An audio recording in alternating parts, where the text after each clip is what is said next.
हम सब महात्मा गांधी को एक संत के रूप में जानते हैं, है ना? लेकिन क्या कभी सोचा है कि उस महान आत्मा के पीछे एक बहुत ही तेज, एक शानदार राजनीतिक दिमाग भी था? तो आइए इस कहानी में हम उनके इसी रणनीतिकार वाले रूप को समझने की कोशिश करते हैं। और ये सिर्फ कहने की बात नहीं है। जरा सोचिए, एल्बर्ट आइंस्टाइन, इतिहास के सबसे महान दिमागों में से एक, उन्होंने गांधी के बारे में ये कहा था। ये शब्द ही अपने आप में बताते हैं कि गांधी का प्रभाव कितना गहरा, कितना विशाल था। तो फिर सवाल ये उठता है कि इस महात्मा के पीछे का इंसान असल में कौन था, और सबसे जरूरी बात, उनका जो तरीका था वो काम कैसे करता था। तो चलिए इन्हीं सवालों के जवाब ढूंढते हैं और एक साधारण इंसान के महात्मा बनने के सफर को और उनके तरीकों की ताकत को समझते हैं। तो कहानी की शुरुआत कहां से होती है? ज्यादातर लोग सोचते होंगे भारत से, लेकिन नहीं। गांधी का जो पूरा दर्शन था, उनकी जो सोच थी, वो भारत में नहीं बल्कि दक्षिण अफ्रीका की बेहद मुश्किल परिस्थितियों में तैयार हुई थी। ये कोई छोटा मोटा वक्त नहीं था। गांधी ने अपनी जिंदगी के पूरे 21 साल दक्षिण अफ्रीका में गुजारे, और यही वो दौर था, यही वो जमीन थी जहां उनके विचारों को, उनके तरीकों को वो शक्ल मिली जिसने आगे चलकर इतिहास बदल दिया। वहां उन्होंने वो सब झेला जो नस्लीय भेदभाव की हकीकत थी।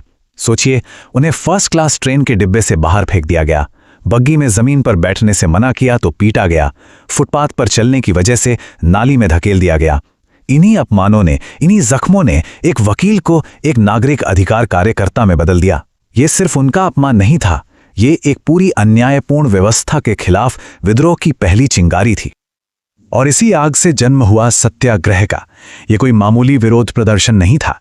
सत्याग्रह का मतलब है सत्य के लिए आग्रह, या जिसे गांधी कहते थे आत्मबल, यानी सोल फोर्स। इसका मकसद दुश्मन को हराना नहीं बल्कि उसके दिल को बदलना था। नफरत का जवाब नफरत से नहीं बल्कि सत्य और अहिंसा की ताकत से देना था। तो अब बात करते हैं सत्याग्रह के सबसे बड़े और सबसे मशहूर इस्तेमाल की। ये एक ऐसा कदम था जो गांधी की राजनीतिक रणनीति का एक नायाब नमूना है। हम बात कर रहे हैं 1930 के नमक मार्च की। लेकिन सवाल यह है कि नमक ही क्यों? इतनी सारी चीजें थी, फिर नमक को ही क्यों चुना गया? क्योंकि नमक एक ऐसी चीज थी जो हर घर से जुड़ी थी। अमीर हो या गरीब, हिंदू हो या मुसलमान, हर किसी को इसकी जरूरत थी।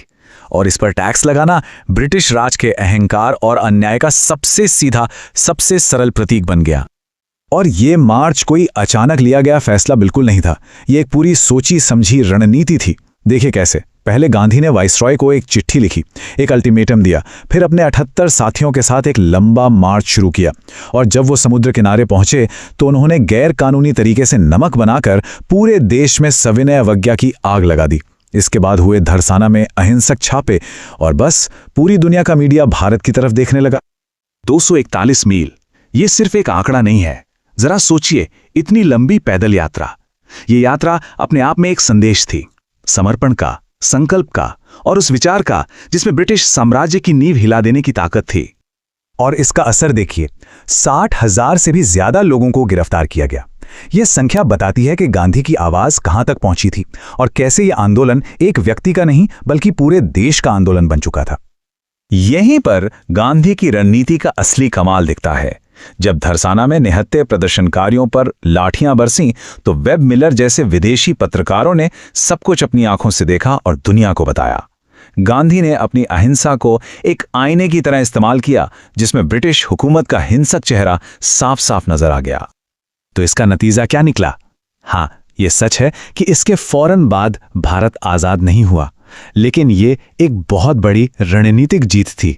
इसने पूरे देश को एक साथ खड़ा कर दिया, लोगों में आत्मविश्वास भर दिया और पूरी दुनिया के सामने ब्रिटिश राज की नैतिक जमीन को खिसका दिया।